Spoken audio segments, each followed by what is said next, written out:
two of the strongest individuals in Arcadia aren't enough for you? Or perhaps you need a quick bowl of purpleberry crunch for an added boost of moxie. A precision strike team meets the requirements of this mission. Bringing any more troops would have been excessive. Each deck has its own restrictions, and the lift can only be operated with access credentials, such as a pass card. But these are limited to certain personnel, so it may be difficult to locate one. An alternate route through the engine room is viable, but there is a high likelihood that you will encounter automechanical defenses. Much on this ship, it seems, is not for the eyes of the rank and file. Indeed. I will hold position on this level to ensure you are not flanked by enemy reinforcements. Look for me once you have reached the uppermost level.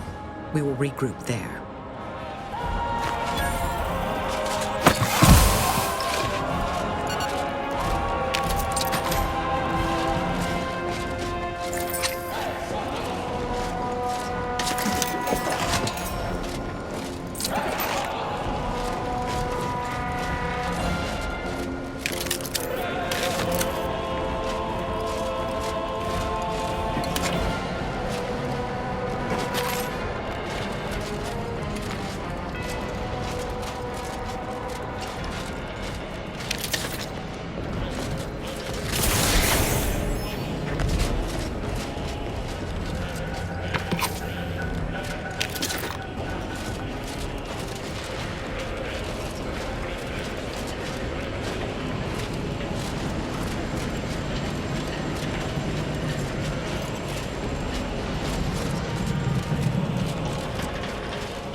If you must replace lost equipment, please submit proof of punishment. Unit does not accept blood.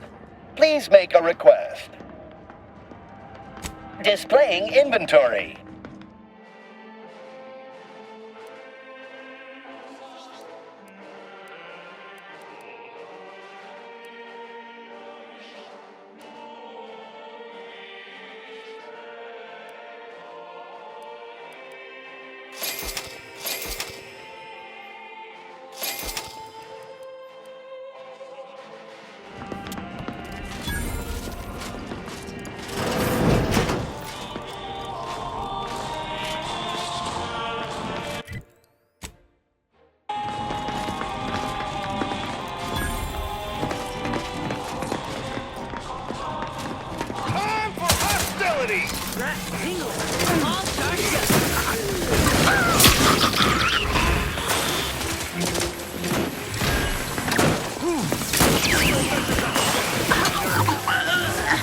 Target relocated!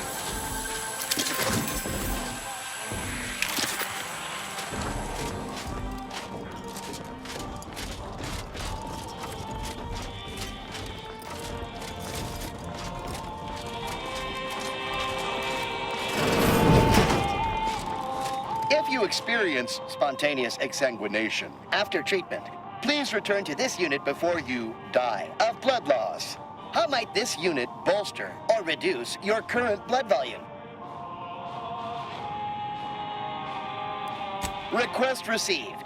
Locating crew list medical tools. Complete. Commencing medical procedure.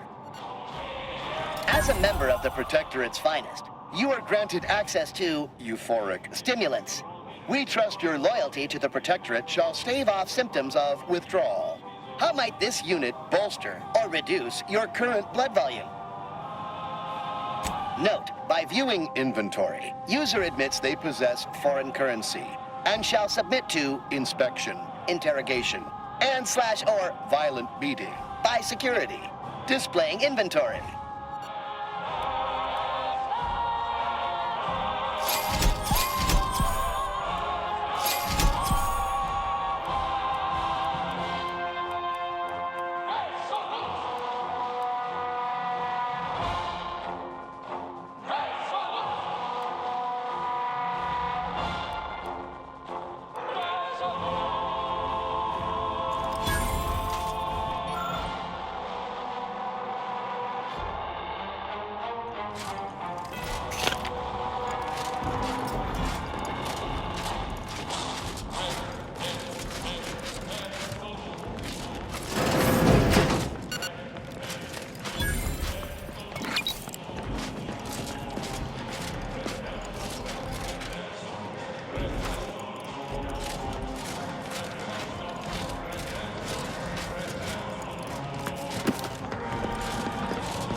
Veritable mosaic of conflict stands ahead, Commander. To battle!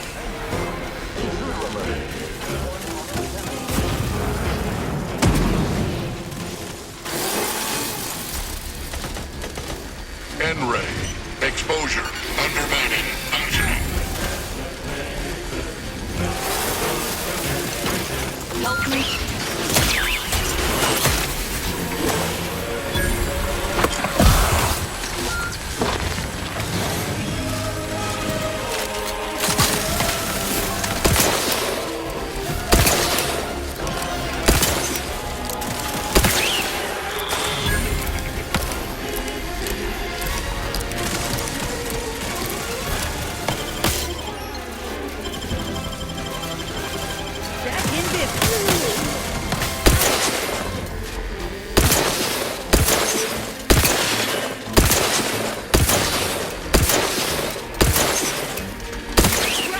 If you need a house call.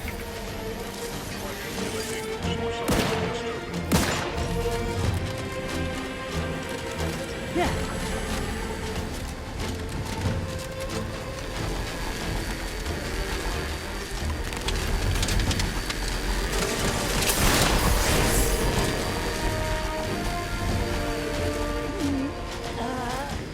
Prescription.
vote in favor of fighting our way to the console. But if you do not, we should either locate an access card or keep away from our foes. If security's this tight, the modulator must be close by. I'm mighty curious about what these scientists were up to. Process hostile.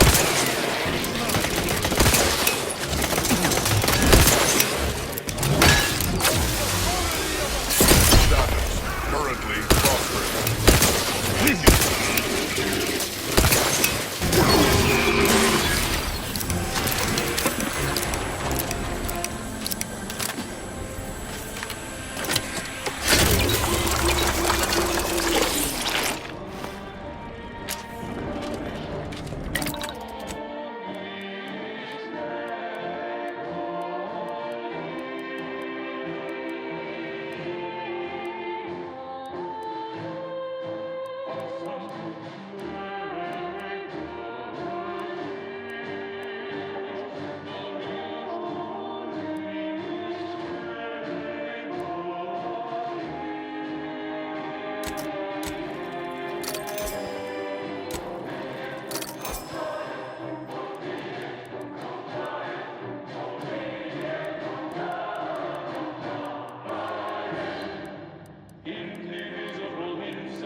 Oh, good.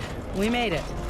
I was expecting a wall of swinging axes and maybe a punch to the face to top it all off.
Are you actually... Be wary.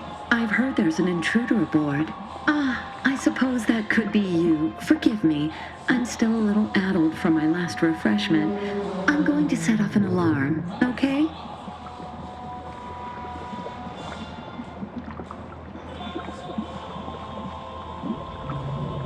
You've been reviewing our experiments. I hope I'm not being replaced. I specifically went to mental refreshment to avoid that. If you wish to see the modulator, you'll want to speak with Chief Scientist Montserrat. He's in the rift chamber. Take these credentials with you, in case you're asked. Security's become awfully stringent of late. It wouldn't do to be caught unawares. That's why I carried 2 cards, just in case. Oh, though I suppose it's just the one now. I've been trying to convince everyone I'm perfectly fine. For if I do not, I fear I might be remade as part of the new plan for Arcadia. I do not wish to be remade.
Huh. This ain't the console fan club we expected, but we can work with that.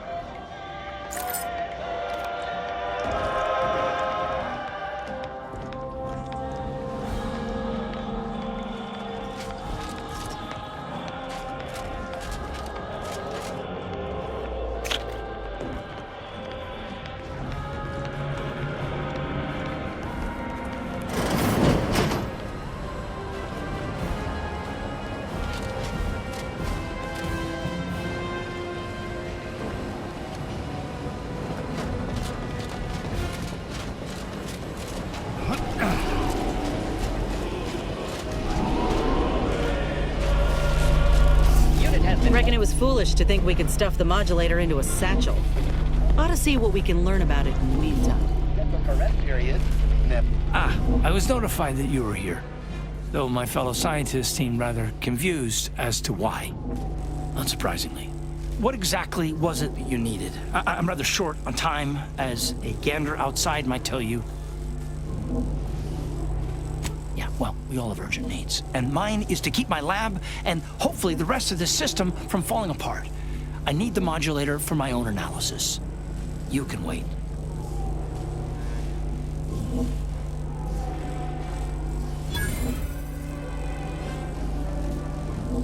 The IRC. I did not realize you were a colleague of sorts. We haven't shared much of our findings with your branch, I'm afraid. But our results do match. Raw data from whatever a rift engulfs is preserved, yes, but the essence of a thing is not. Like a sense of self, for example, is lost forever. Further, there is no proof that such data can be stabilized or even edited. The Consul's plan is futile, completely. But he no longer listens to me, which is distressing. I've prepared a report for him showing how the very structure of the modulator makes what we're attempting impossible. But I doubt he will pay it much mind. Yes, but as I said, I fear the report won't do any good.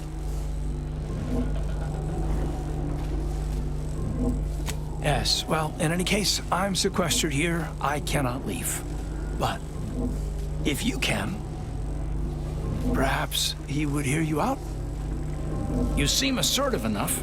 Here, use this keycard on the module over there. It'll allow you to download my report and grant you access to the control deck. I hope you're able to sway him. Because if you don't, we're all dead. A deck up in the control room.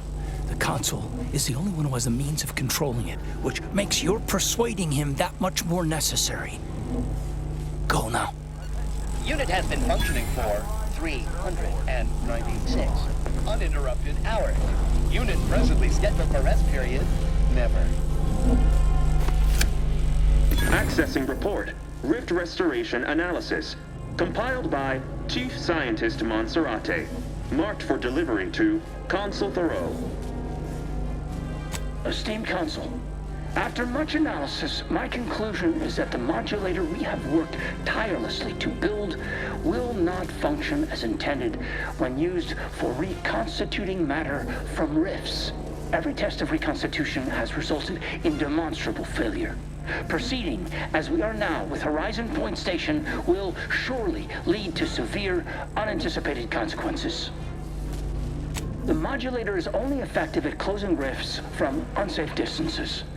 Using it to close exacerbated rifts will certainly lead to the destruction of any vessel carrying it. Unfortunately, the data that we originally had hoped for, from the ancient rifts detected in the far reaches of space untouched by humanity, has not yielded any of its secrets. And we are now out of time. All of our recent readings suggest that we're on the verge of losing control of this rift. I recommend diverting from our current plan before it is too late for Arcadia. I've included extensive notes and annotations appended to the modulator schematics to substantiate these conclusions. I know you will guide us wisely, my dear Consul.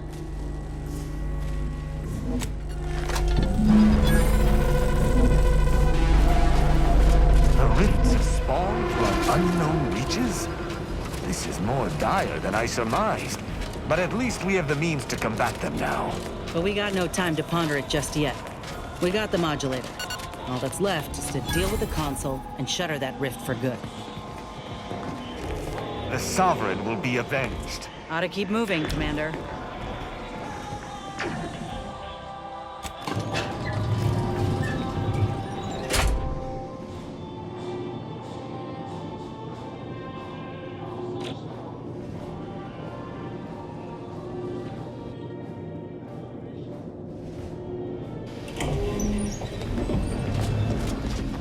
Your punctuality is as commendable as ever. How did you fare in securing the rift modulator?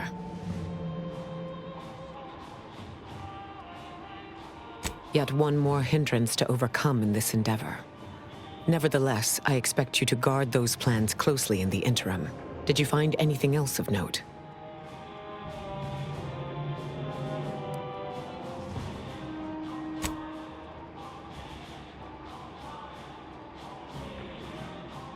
That was not necessary.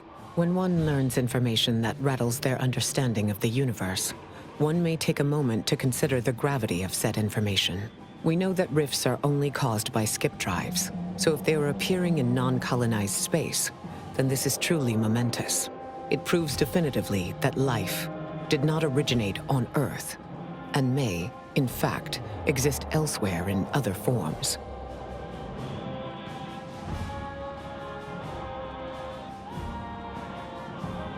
Of course, I wouldn't want to discount these findings too quickly, especially considering the implications.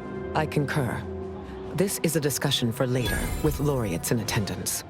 For now, we must confront the Consul before he wrests that future away forever.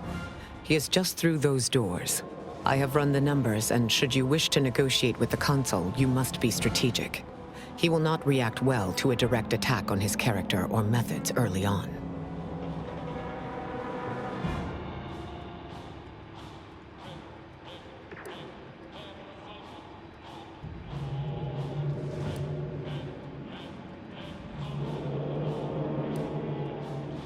Then I look forward to watching you sate yourself. I might tread a mite lightly, dear. If I know the Consul's type, and I do, his ego can take only so many hits before his guns do the talking. Simply goading may not be ideal. You may try to reason with the Consul, but I suspect it is a worthless effort. Traitors typically only realize their errors through force. You should take this time to prepare. Replenish your supplies. Explore your environment for any advantages. Consider what options you may have in the event negotiations fail. And if there is anything more you need to say to me or your companions, I encourage you to divest yourself of these diversionary thoughts while you still can.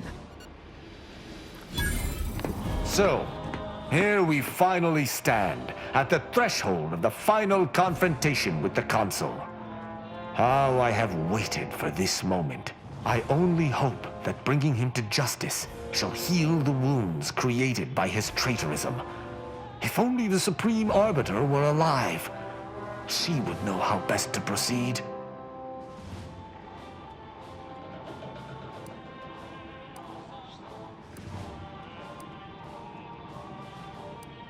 Yes, you're right.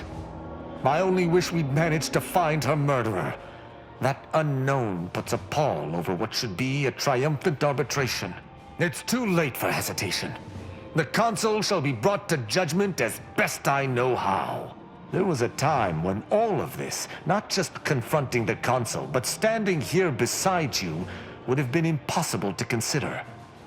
I'm glad that we met. Let us proceed. We shall bring the Consul to justice together. Hope the Consul's ready for the grand finale. His, not ours.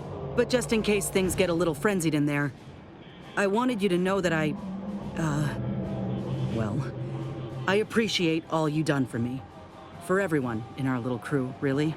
Once we make it out of here, I'm gonna buy you the biggest tankard of zero-G you've ever seen.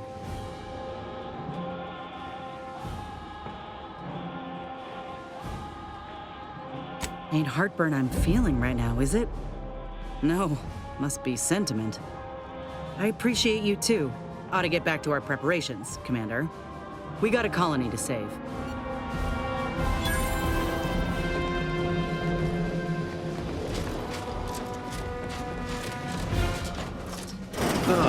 The distinguished presiding bishop herself has deigned to join us. What a charming surprise. Don't overlook the main attraction, dear. I even wore my finest battle attire. I might have known you'd conspire with our enemy and lead some foolhardy crusade against me. Loyalty has eluded you for years, after all. Sentinels, if you would. Forming an alliance was necessary to combat the irrationality of your foolish endeavor. Those who fail to show reason do not deserve to lead this colony. Now, stand down. I will not. I am saving this colony from itself and ridding it entirely of traitors and trespassers like you.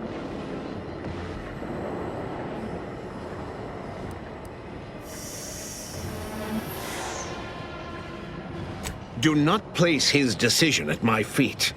I know it's difficult for the likes of you to fathom the concept of self-sacrifice, but he chose mental refreshment for the good of us all. And what am I to do but carry on his legacy? What am I to do but achieve what he could not?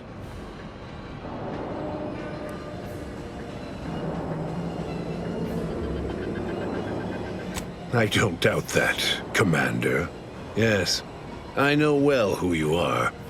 In any other situation, I might be compelled to take you apart and see how precisely it is you operate, but time, it would seem, isn't on your side. You are a relic of an impotent institution, propelled forward by nothing more than luck and foolhardy metal.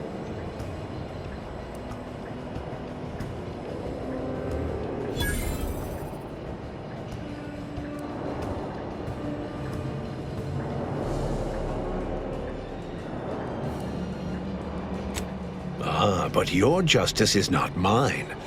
How does it feel, having your very purpose change as frequently as the wind? I've been following your progress closely, you know, since you so unceremoniously caused our Vox relay to crash into Westport. When you began your dealings with the Order and the Corporatists, I thought that perhaps having a chaotic element in their midst could work in our favor. But now you're here, scurrying around my ship and attempting to thwart the Protectorate yet again.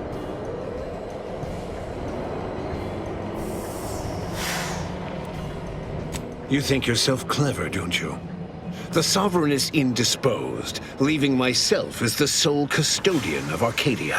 What's his is mine. And the victory I inevitably clench over you, over anyone, will be his in turn, even if he's not here to bask in it.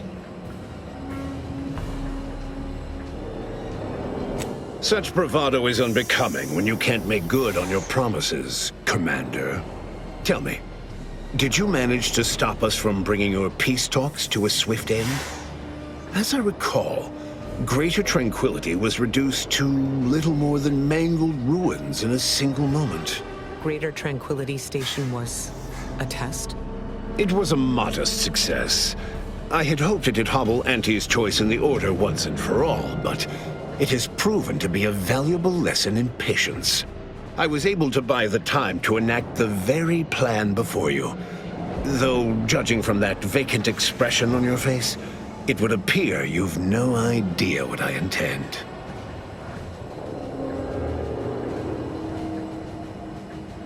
Very well. Once the rift destroys Arcadia, we shall edit the information stored within it and use the modulator to reshape our colony into its perfect form.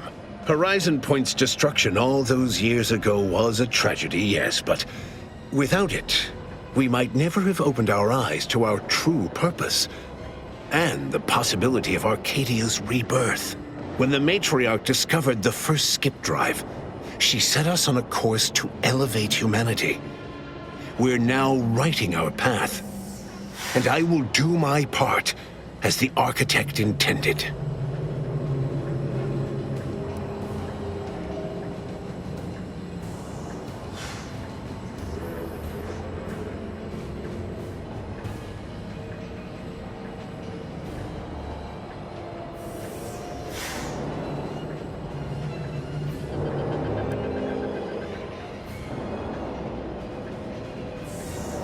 Intrepid, aren't you? Well, what's relevant is what came after. Our matriarch dissected this skip drive technology, learned its secrets, and enabled us to produce them en masse, which eventually led to the manifestation of rifts. But it was not until well after Horizon Point's untimely end that we understood the opportunity gifted us. The opportunity to reconstruct the colony in its perfect form. It is as the Grand Architect designed. And believe you me, I've no intention of letting you thwart our securing of a better future, one free of doubt and greed.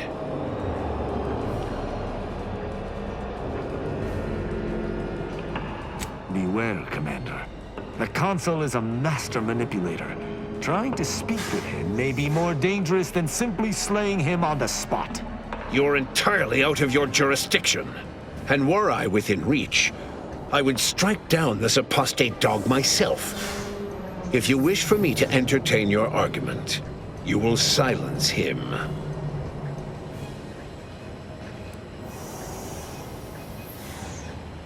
Consul Emery Thoreau, I accuse you of perfidy of the highest degree, traitorism against the Sovereign and his Protectorate. I find you guilty on all counts. Prepare for absolution. You overeager fools. This is the last mistake you'll ever make.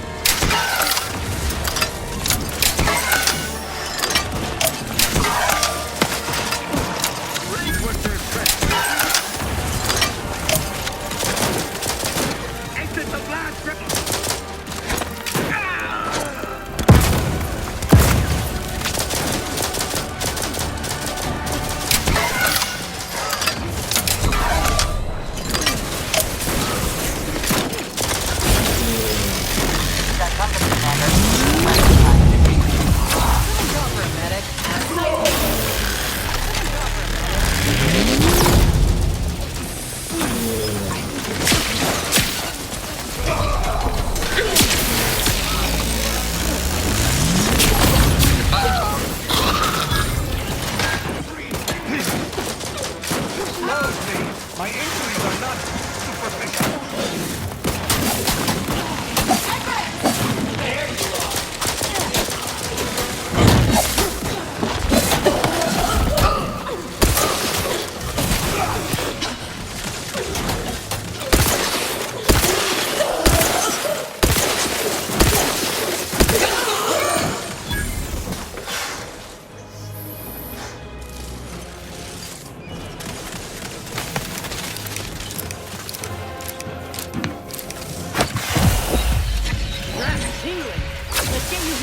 Happy to help. Discreetly.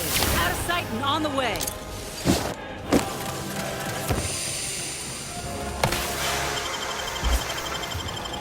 You have my thanks and my hand.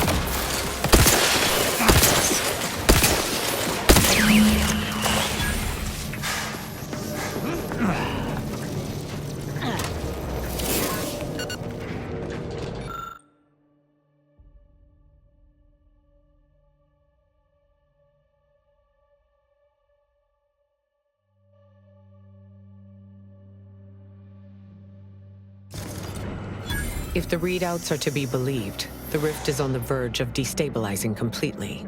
But the rift modulator cannot be operated from this distance. It must be flown into the rift. That would be suicide. Though it may be troubling to you, this conclusion holds no uncertainty. Someone present must do this.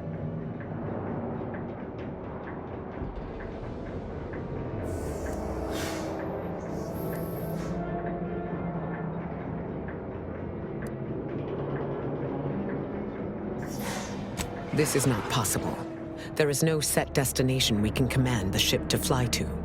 The flying and the activation of the modulator must be done manually. The Order and I will use the schematics and the processed rift data to mass-produce modulators that are usable at a distance. These pesky rifts will soon no longer plague the colonies.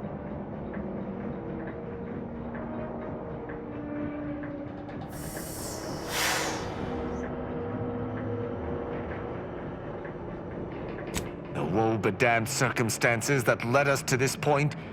Is there not some other way we might solve our current predicament?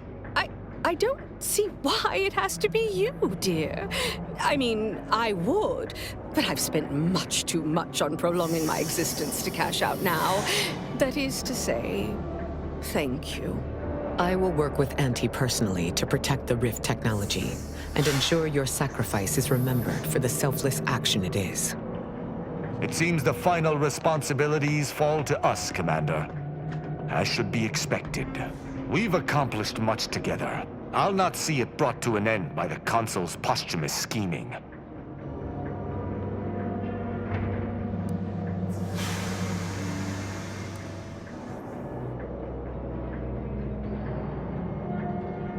I understand the importance of the present situation, truly. But I fail to see how I could uphold the law in Arcadia as a corpse. I regret this must be so, but I shall use my life to the fullest, rest assured. Ain't got time for bickering. We need to decide, and fast.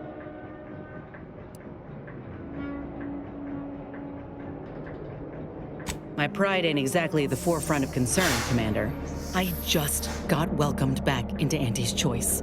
I finally got the chance to build something of my own for the good of everybody. You asking me to throw that away?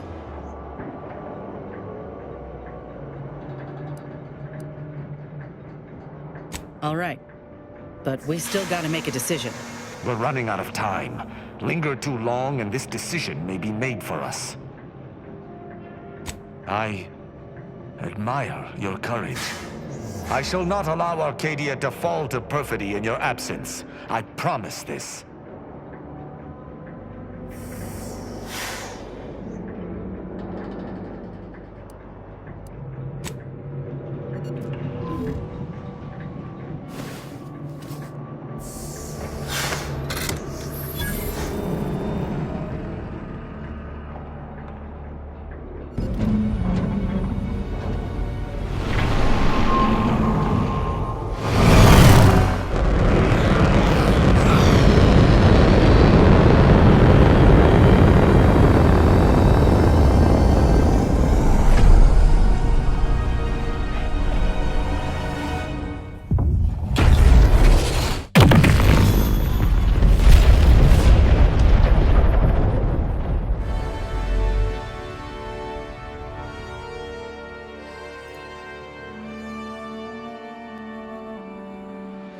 So, in the end, the commanders sacrificed themselves to save the galaxy. No one knew their motives or thoughts in those final moments, though legends grew around this mythical agent of the Earth Directorate all the same. Thanks to the commander's quick thinking in sparing it from the Vox station's fiery crash, Paradise Island's Fairfield remained a profitable company town for Auntie's Choice. For his outside-the-box thinking and innovative propaganda techniques, D.B. Milverstreet was promoted, while rival Officer Carr seethed at her lack of upward mobility, or even bronze-tier executive benefits. Vigilant Hogarth, now acclimated to Fairfield, leaned on the Protectorate ideals of neighborliness, while overlooking all the authoritarian tactics, so he might help the Order to succeed. With the equation, Auntie's Choice assumed control over the day-to-day workings of Matriarch's Mercy, the better to monitor their new colleagues in the Order. The monastery, however, returned to normal operation, tracking the clockwork of the grand plan. The monastery's abbot became a scapegoat for recent tragic events, having not detected Wiley's dastardly schemes. His superiors demoted him, mainly to show their corporatist allies that academics could keep their people in line too. Seer Wiley fled the Order and sought refuge in a backwater Arcadian town to contemplate his failings. As word of the ex-seer's arrival spread, people lined up for predictions. Forsaking the math that failed him, he offered obvious yet effective advice instead. Having died at the peace talks, Augustine DeVries' treachery was never known to the Earth Directorate. She is forever remembered as the star agent who tragically went missing during her mission. Val continued to serve the Earth Directorate faithfully for many more years than should be possible, giving automechs like her everywhere a reputation as stable and reliable. As a result, more Valerie units were put into service, while fewer human agents were deployed into the field. As he rose through the Earth Directorate ranks, Niles pressed for a field directive to deploy the new Val units only when the situation posed significant risk. The policy reduced agent casualties by a significant margin. Oddly enough, in-office deaths increased by a not insignificant margin. Agent Niles Ibarra achieved the rank of commander, earning renown as a formidable agent, unafraid to challenge the status quo within the Earth Directorate. He recruited his friend Zebulon Tran to the Earth Directorate, a gesture of gratitude for not airing the Directorate's dirty laundry. Together, they vowed to reform the agency from within, so it might never again bargain with authoritarian governments. Ultimately, Niles rose to the position of Secretary General. His term saw the Earth Directorate at its most popular, or, in the eyes of corporations and tyrannical governments, most feared. Inez's convincing appeals to the press earned her clout in reforming Auntie's Choice's cruel grafting program. Yet it was a constant struggle, rife with red tape and pushback from program executives. This was Inez's new battle, one she would fight for the rest of her life. Tristan never uncovered who actually killed the Supreme Arbiter, a failing that chipped away at his ability to arbitrate. His once promising calling eventually ended with him stripped of rank, programming menial auto mechanicals somewhere deep within the husk of Protectorate society. After Marisol left the commander's crew, rumors swirled that she began running operations on her own. She spent her days obsessing over unfinished business, eventually passing away in her sleep, alone. With the modulator schematics shared as joint intellectual property, Auntie's Choice and the Order's partnership remained steady, despite the need for constant compromise. For a time, the Arcadia colony thrived. Auntie Cleo went through the motions of accommodating the Order, yet privately aspired to keep free trade, anything but free. She began a new initiative. Any corporation or government that refused her trade conditions was promptly dealt with, either via takeover or strategic use of rifts. Auntie made her first public appearance in years, inspiring a fashion trend in bubble helmets. In no time at all, she won more public support than Ruth, which she sought to use as leverage when the time was right. Ruth Bassar proceeded to interface with the archive, an agonizing process that clawed away her lifespan. The archive computed that she was mistaken to compromise with the corporatists. To advance the plan, she needed to destroy them from within. So she proceeded to do just that. She had only been using the corporation for its logistical infrastructure. Auntie herself and at least some of her top executives needed to cease existing in Arcadia, either via assassination or skip-drive-assisted exile. Bassar stripped the power from the corporatists in subtle ways, until it was too late for them to stop her. Yet it remained unclear how long the Order could sustain its dominance once Ruth Bassar passed on to become one with the equation. Adrift without firm leadership, Protectorate subjects struggled with post-war life. A small band of hardliners collaborated to preserve their society in the face of Arcadia's new leadership. When Sovereign Varric was discovered in mental refreshment, the Order and Auntie's Choice bickered over what to do with him. They ultimately decided to announce his death, while letting him live the rest of his addled days behind closed doors aboard the undisputed claim. Until one day, Amos stumbled upon the Sovereign's private quarters and freed him, rocking the colony with a brief scandal. Despite the recent tumultuous events in Arcadia, it was business as usual for Free Market Station. Sub Rosa continued to supply the colony in the wake of the commander's actions. The rifts across Arcadia and beyond were soon closed.